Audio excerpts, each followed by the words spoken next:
Merci à vous qui nous suivez depuis chez vous. Bienvenue dans Eco Hebdo, votre émission économique que vous pouvez suivre en deux temps. D'abord, en deux rubriques. La première partie consacrée à l'actualité économique et la seconde au débat avec l'invité que nous recevons sur ce plateau. Nous allons à présent partir avec la première partie où nous déroulons l'actualité en allant au Ghana. Le Ghana prêt à se rallier à l'éco après la réforme du franc CFA. Si cette volonté se concrétisait, le Ghana, qui possède sa propre devise, le CEDI, serait la première économie de la zone éco devant la Côte d'Ivoire. Dans un communiqué il y a quelques jours, le président ghanéen appelle cependant à l'abandon de la parité fixe à l'euro pour l'adoption d'un régime de change flexible. Bazamili Nyang nous en dit plus. C'est dans un communiqué issu de la présidence ghanéenne le 28 décembre dernier à Accra que le gouvernement a clarifié sa position sur le passage du franc CFA à l'éco. Accra affirme que cette décision est la bienvenue car elle traduit un bon témoignage en raison de l'importance qui est attachée notamment à la mise en place d'une union monétaire. Aussi, cette décision stimulera davantage les efforts d'intégration dans la sous-région ouest-africaine. Il faut souligner que la réaction de ce pays était très attendue autant que celle du géant nigérian. Le Ghana, tout comme le Nigeria, ne fait pas partie de l'UEMOA. Composé principalement d'anciennes colonies françaises qui utilisent le franc CFA, le Ghana possède sa propre monnaie, le CEDI. En attendant que se concrétise la mise en circulation de l'ECO, le Ghana exhorte les autres États membres de la CEDEAO à travailler rapidement à la mise en œuvre des décisions des autorités de la CEDEAO, notamment en adoptant un régime d'échange flexible, en instituant un système fédéral pour la Banque centrale de la CEDEAO et d'autres critères de convergence convenus pour faire en sorte d'atteindre les objectifs de la CEDEAO en matière de monnaie unique dans les meilleurs délais. Les autorités ghanéennes ont cependant exhorté les membres de l'Union monétaire à abandonner la parité fixe à l'euro pour l'adoption d'un régime de change flexible. Les 8 pays de l'UEMOA qui se sont engagés à commencer à utiliser l'éco à partir de 2020 sont le Bénin, le Burkina Faso, la Guinée-Bissau, la Côte d'Ivoire, le Mali, le Niger, le Sénégal et le Togo. Actualité économique oblige, la commission audit et compte public du Parlement panafricain est l'une des 11 commissions de cette institution continentale. Quelles sont ses missions et ses objectifs? Nous avons rencontré pour vous le président de la commission CAPA, le Malien honorable Sékou Fantamadi Traoré, dans quelques éléments de réponse dans cette interview qu'il a accordée à notre équipe.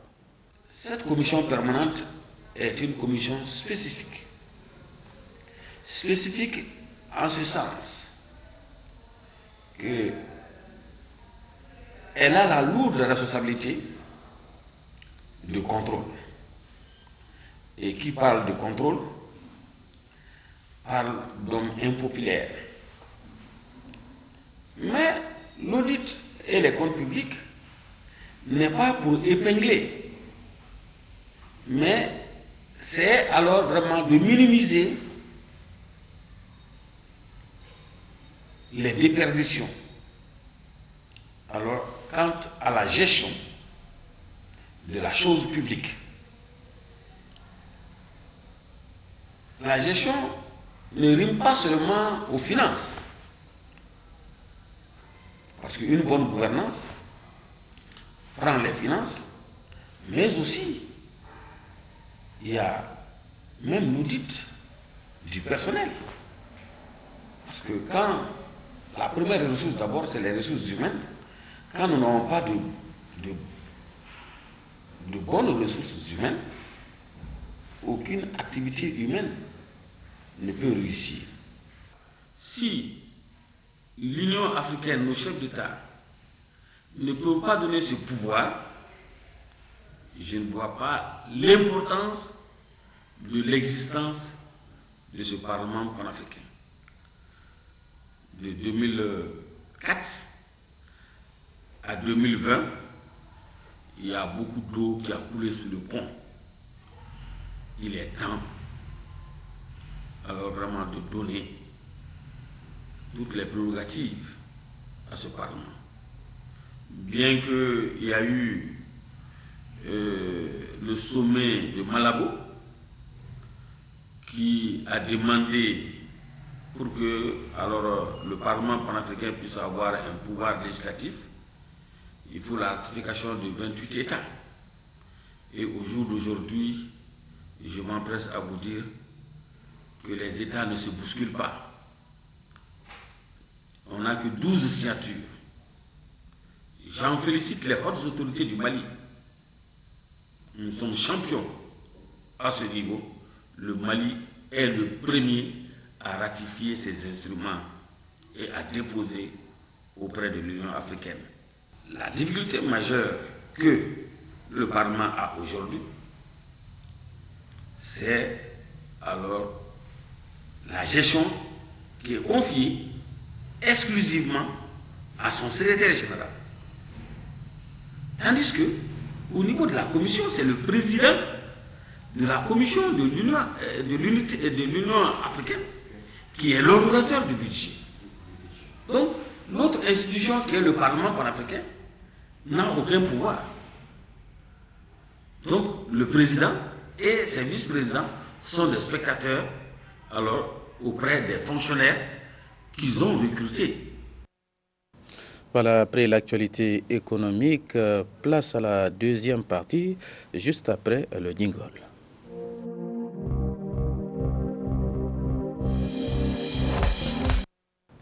Dans cette deuxième partie de votre émission économique, nous recevons l'économiste et analyste financier, M. Modibo Mao Makalou.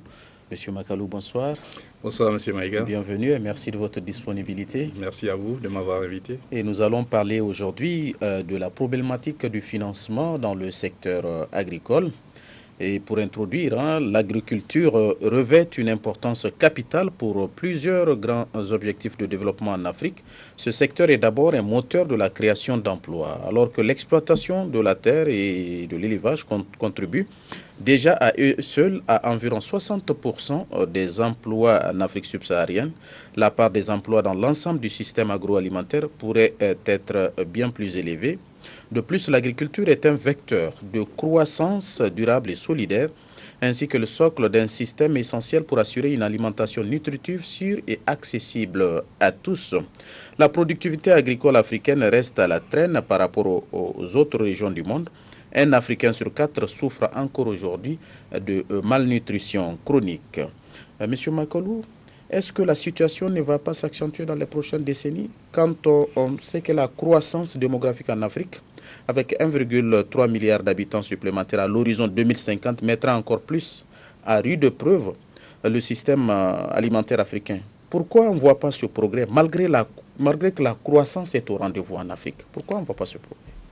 Merci, M. Maïga. D'abord, c'est une problématique très, très importante. Et vous savez que le défi du développement rural et la première révolution industrielle concernait la révolution agricole. Et nous sommes en train d'entamer maintenant la révolution numérique, qui est la 4e révolution industrielle, alors que l'Afrique n'a pas encore accompli sa révolution agricole. C'est un enjeu majeur. Il y a des opportunités, mais il y a aussi des risques dans ce secteur. Mais ce secteur est tellement important parce que d'abord, il occupe la majeure partie de la population dans nos pays. Vous l'avez dit, au moins 3/4 des populations sont dans des zones rurales. Et si vous arrivez à faire en sorte que ces personnes puissent vivre de leur travail, vous créez des emplois à travers des entreprises, qu'elles soient des micro-entreprises ou des très petites entreprises ou des petites et moyennes entreprises. En milieu rural, vous arrivez à développer l'emploi et à créer des revenus pour ces personnes et qui, en même temps, nourrissent l'ensemble du pays. Mais vous savez, le défi, c'est le défi de la productivité et c'est le défi de la compétitivité. Je m'explique. Il faut que nous accroissons notre capacité productive au niveau de l'économie. Qu'est-ce que cela veut dire? Il faut que, par exemple, si vous prenez un pays comme le Mali, nous avons 3 produits d'exportation qui constituent pratiquement la totalité de nos produits d'exportation, mais qui sont tous bruts. Vous avez l'or qui constitue environ 80%, vous avez le coton un peu plus de 10%, Et ensuite, vous avez le bétail sur pied. Donc, le coton, nous ne transformons que 2%, et le bétail, très peu. Nous ne faisons pas de la viande. Donc, nous perdons le cuir, nous perdons les peaux, nous perdons les boyaux, les intestins, les sabots, etc. Le potentiel du développement rural est tellement important dans nos différents pays que c'est une opportunité à saisir, malgré que l'engagement politique quand même a été pris à Maputo en 2003, lors du sommet de l'Union africaine, que les pays africains allaient s'engager à dépenser au moins 10% de leur budget national dans l'agriculture. Mais c'est une chose de dépenser de l'argent, mais c'est une chose aussi que cette dépense soit efficace et efficiente. C'est-à-dire, est-ce que si vous dépensez 100 000 francs, est-ce que ces 100 000 francs ont été utilisés de la meilleure manière possible, la manière la plus optimale possible pour avoir les résultats escomptés? Et aujourd'hui, vous avez parlé même tout à l'heure du secteur rural, on assiste à une urbanisation galopante dans nos villes. Développer le secteur freine l'exode des jeunes et même la migration. Parce qu'aujourd'hui, l'Afrique, à elle seule, a 60% des terres arables au monde. Oui, vous savez, l'Afrique dispose de 974 millions d'hectares, qui constituent à peu près 60% des terres arables au monde. Mais qu'est-ce qui se passe? Vous regardez, vous rentrez dans nos comptes macroéconomiques et l'Afrique importe pour environ 66 milliards de dollars de denrées alimentaires par an. 66 milliards. Ça veut dire que l'Afrique n'arrive pas à se nourrir. Nous avons la terre, nous avons le soleil, nous avons la main-d'œuvre, mais nous n'arrivons pas à produire suffisamment pour nous nourrir nous-mêmes. Et donc, avec ces 66 milliards, c'est de l'argent que nous injectons à l'extérieur, parce que nous achetons avec d'autres. Imaginez un tant soit peu que même 10% de cette manne soit investie dans nos différents pays, dans les différents secteurs, pour développer l'agriculture, l'élevage, la sylviculture, la cueillette, etc. Cela pourrait avoir une répercussion, un impact important sur notre économie. Mais si vous prenez même un pays comme le Mali, vous savez, nous sommes une puissance céréalière, plus de 10 millions de tonnes de céréales produites. Mais vous savez que ces 2 dernières années, si vous regardez notre balance des paiements, nous avons importé en 2017 pour environ 330 milliards de francs CFA de denrées alimentaires au Mali. Ce qui faisait à peu près 16% du total des produits que nous avons importés de l'extérieur. C'est-à-dire que nous avons acheté de l'extérieur. Et en 2018, c'est à peu près le même chiffre. C'est 15%, c'est environ 327 milliards de francs CFA que les Maliens ont dépensés à l'extérieur pour acheter de la nourriture et amener dans leur pays. Et pour aborder dans le même sens, selon le programme alimentaire mondial, le PAM, l'on compte aujourd'hui dans le monde 842 millions de personnes en état de malnutrition pour beaucoup. Il faut aller au-delà des budgets consacrés à l'agriculture en Afrique. Oui, il faut nécessairement, en fait, pour augmenter la productivité de nos économies, augmenter la base, la capacité productive, la base productive de notre économie, il faut améliorer les facteurs de production. Il faut le capital physique, par exemple, les titres de propriété. Est-ce que quelqu'un serait prêt à investir sur un terrain qui ne lui appartient pas ou sur lequel il ne jouit pas d'une certaine confiance, en tout cas au niveau du titre, ou il ne bénéficie pas d'une certaine sécurité juridique? C'est difficile. En tout cas, les gens ne seront pas prêts à investir beaucoup d'argent, ni dans la durée. Secondo, les ressources humaines, le capital humain, qui est pour moi quand même le capital le plus important. Il va falloir que nous concentrions davantage en transformant notre économie, en transformant davantage nos produits, parce que qu'est-ce que nous faisons? Nous voyons que les termes de l'échange se dégradent. Qu'est-ce que cela veut dire? Ça veut dire que nous continuons dans nos différents pays en Afrique à exporter, à vendre des produits bruts et à importer des produits manufacturés. Tenez par exemple le basin que vous portez. Votre coton, vous ne le transformez pas, mais vous achetez du basin, alors que donc la production, la valeur ajoutée est produite à l'extérieur. Et c'est vous achetez le produit fini.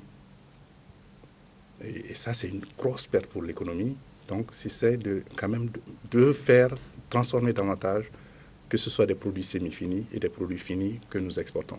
Mais ce n'est pas notre cas seulement, c'est toute l'Afrique. Si vous prenez l'ensemble du commerce mondial, l'Afrique ne représente que 2% des produits manufacturés exportés dans le monde, alors que nous représentons 17% de la population mondiale. C'est très peu. Pour aborder dans le même sens, Monsieur Makalou, vous êtes économiste et les sujets qui concernent l'agriculture vous passionnent beaucoup. Lors de l'Africa CEO Forum organisé à Abidjan, le président Alassane Ouattara avait dit dans son discours d'ouverture que le café et le cacao génèrent plus de 100 milliards de dollars. Mais les deux pays africains, les deux producteurs, la Côte d'Ivoire et le Ghana, qui produisent à eux seuls 60% du cacao mondial, les pays africains ne bénéficient que de 4 à 5 milliards, alors que le café et le cacao génèrent plus de 100 milliards de dollars. Mais vos statistiques, c'est pire que tout cela. Si vous ajoutez le Cameroun, ils sont à eux trois, ils sont à 75% de la production mondiale. 75%. 75%, le Ghana, la Côte d'Ivoire et le Cameroun. 75% de la production mondiale. Ces trois pays. Mais au niveau de la valeur ajoutée, ils n'ont pas 5%. Si ma mémoire est bonne, je crois qu'ils sont à 2% aussi de la valeur ajoutée de ce secteur. Oui. C'est un manque à gagner énorme pour nos pays. Il faut de la transformation structurelle. Mais pour cela, il ne suffit pas seulement d'avoir la bonne volonté. Il faut des politiques industrielles. Nous n'avons pas de politique industrielle dans nos pays. On parle de Singapour, on parle de l'Asie du Sud-Est, mais vous voyez même la transformation en Inde.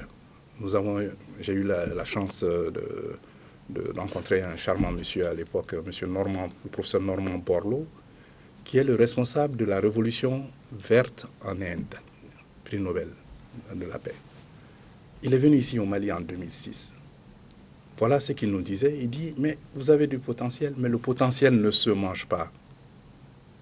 Tout le monde va vous parler de l'Office du Niger, les terres, nous avons 2 millions de terres. Mais qu'est-ce que nous en faisons? Il y a de l'eau, il y a du soleil. Mais le potentiel ne se mange pas, le potentiel doit se réaliser. Et pour cela doit se faire sur la base d'une vision claire, des politiques appropriées, des chronogrammes précis, et des actions détaillées, opérationnelles, simples et lisibles. Parce que les autorités publiques ont une très grande responsabilité en fixant les politiques économiques, parce que la politique des prix, c'est un message, le mécanisme des prix est un message très clair qu'on envoie à un producteur. Si le producteur voit qu'il peut y gagner quelque chose en produisant, il va le faire. Mais si par contre il y a beaucoup d'interférences avec les forces du marché, cela peut poser d'autres problèmes. Et aujourd'hui, vous avez parlé un peu de tous ces facteurs, mais aujourd'hui, est-ce qu'il faut... Parce qu'aujourd'hui, l'agriculture, il y a les nouvelles technologies qui s'y invitent un peu dans tout ce que nous voyons aujourd'hui. Est-ce que l'Afrique ne doit pas... Parce que l'agriculture classique ne suffit plus. Oui, les produits numériques peuvent apporter une très grande contribution. Déjà, la prévision, c'est déjà une très bonne chose. Parce que vous savez, nous avons à peu près 4% d'irrigation sur l'ensemble des terres que nous pouvons, sur notre potentiel irrigable. Il n'y a que 4% que nous faisons en ce moment. Le reste, c'est de l'agriculture pluviale. Nous dépendons de la pluie. Nous regardons, nous scrutons le ciel pour savoir s'il va pleuvoir ou pas. En Asie, ils ont multiplié par 2, certes, la plupart des pays ont multiplié par 2 ou 3 leur production. Parce qu'il ne faut pas oublier que la croissance démographique est un enjeu majeur chez nous. Vous prenez un pays comme le Mali, le taux de croissance démographique est d'environ 3,6%. C'est l'un des plus élevés au monde. Ça veut dire que nous doublons notre population environ tous les 25 ans. Et l'Afrique aujourd'hui est à 1,250 milliard d'habitants. tenez-vous bien qu'à l'horizon 2050, nous allons avoir 2,4 milliards d'individus à nourrir. 2,4 milliards d'individus à nourrir. 2,4 milliards. Ouais. C'est très important, parce que donc nous attelons déjà davantage à l'agriculture. Et toujours, ça c'est un passage que j'ai tiré un peu du document de Hervé Gueymard, dans l'agriculture au cœur de l'avenir de l'Afrique. Il note que le développement agricole de l'Afrique ne pourra se faire sans une adaptation des règles de l'OMC, l'Organisation mondiale du commerce, tant pour l'agriculture vivrière que pour l'agriculture d'exportation. Oui, ça me rappelle des souvenirs parce que moi-même j'ai beaucoup travaillé sur le coton. J'ai déjà eu à plaider non seulement au niveau du Congrès américain, mais aussi de l'OMC, grâce notamment au président Wolfenson de la Banque mondiale à l'époque, Mary Robinson, l'ancienne présidente d'Irlande, ancienne présidente honoraire d'Oxfam, et aussi surtout le président Jimmy Carter, qui s'est beaucoup engagé à nos côtés pour éviter que la CMTT soit privatisée à l'époque et que la filière cotonnière soit démantelée au Mali. Et nous voyons qu'aujourd'hui, en tout cas, l'intérêt des cotonculteurs maliens sont préservés grâce à ces actions et au courage politique des autorités de l'époque. Il faut aller vers l'innovation. Mais pour cela, il faut réformer. Mais réformer, ce n'est pas innover. Il y a des réformes conjoncturelles à faire, c'est-à-dire il y a des goulots d'étranglement, il y a des obstacles qu'il faut quand même éviter ou contourner. Mais ça c'est à court et à moyen terme, mais à long terme, il y a des décisions à prendre. Et cela dépend de la vision, cela dépend de comment on se projette dans l'avenir. Si on veut se dire, le Mali devrait être un grand producteur de produits finis dans l'agriculture, le coton par exemple, ou dans la viande, cela demande la mise en place de politiques industrielles. Et vous savez, c'est ce que le Japon a fait après la Seconde Guerre mondiale pour développer son industrie. Et c'est ce que la Corée a fait. Vous savez que à Séoul, l'une des plus grandes avenues de Séoul, en Corée du Sud, la capitale de la Corée du Sud, s'appelle l'avenue de Téhéran. Parce que dans les années 60, encore, la Corée du Sud recevait de l'aide, y compris de l'Iran. Mais aujourd'hui, elle fait partie des 15 économies les plus florissantes au monde. Et oui, en parlant toujours, parce que la BAD avait même mis en place il y a quelque temps une nouvelle politique qui mettra l'accent sur la création d'emplois agricoles et agro-industriels pour les jeunes et prévoit des initiatives spéciales pour autonomiser les femmes. Et on parle également d'étendre les infrastructures agricoles, promouvoir l'agro-industrie et l'innovation, établir la résilience et promouvoir la gestion durable des ressources naturelles. Je crois que tout ça, c'est important quand même. Oui, vous avez parlé d'une problématique très importante, c'est l'infrastructure. L'infrastructure en Afrique, les dernières estimations de la BAD qui datent de l'année dernière, estiment qu'en Afrique, nous avons que dans les besoins en infrastructure en Afrique se situent entre 130 milliards de dollars et 170 milliards de dollars. Alors que les estimations précédentes se chiffraient à 93 milliards seulement. C'est des montants importants, mais qui ne sont pas en deçà, en tout cas au-delà de la portée des Africains. Est-ce que vous savez qu'il y a environ 100 000 milliards d'actifs disponibles, d'investissements disponibles, de ressources disponibles, que les investisseurs institutionnels, dont les investisseurs institutionnels disposent, de même que les banques commerciales, et qui cherchent leur rémunération. Et vous savez que dans la plupart des pays développés, ils sont vers les taux négatifs. Donc l'argent cherche sa rémunération. Ce n'est pas l'argent qui manque. Mais il faut que les politiques soient adaptées. Il faut que l'investisseur soit rassuré qu'il y a un état de droit, que la politique publique est lisible et visible. Parce que quand on investit dans le moyen et dans le long terme surtout. Ok, on me fait signe du côté de la réalisation. Monsieur Makalou, vous êtes économiste, mais je sais que les sujets concernant l'agriculture vous passionnent beaucoup. Oui. Que faire pour développer les échanges agricoles entre les pays africains? parce qu'on est dans un environnement de plus en plus globalisé. La part de l'Afrique sur le marché agricole mondial reste limitée au niveau de 2% seulement. Que faire pour développer les échanges entre les pays africains? Vous savez, la zone de libre-échange continentale est une bonne idée. Et déjà, il a été décidé qu'ils allaient commencer par les communautés économiques régionales, c'est-à-dire les regroupements sous-régionaux. Et pour nous, en Afrique de l'Ouest, c'est la CEDEAO, les communautés économiques des États de l'Afrique de l'Ouest. Mais la problématique, c'est quoi? L'intégration économique et monétaire a pour but d'harmoniser les politiques publiques. Mais cela demande un abandon de souveraineté au profit d'une entité supranationale. Donc la volonté politique est importante, elle doit s'imposer, mais tant que nous n'allons pas transformer nos produits en produits semi-finis et manufacturés pour créer de la valeur ajoutée, nous n'allons pas créer de la richesse chez nous. Et c'est cette richesse, si nous la créons, que nous pouvons distribuer au sein de notre population. Et il va falloir mettre en place des infrastructures pour connecter les zones de production au marché et aussi connecter nos différents pays.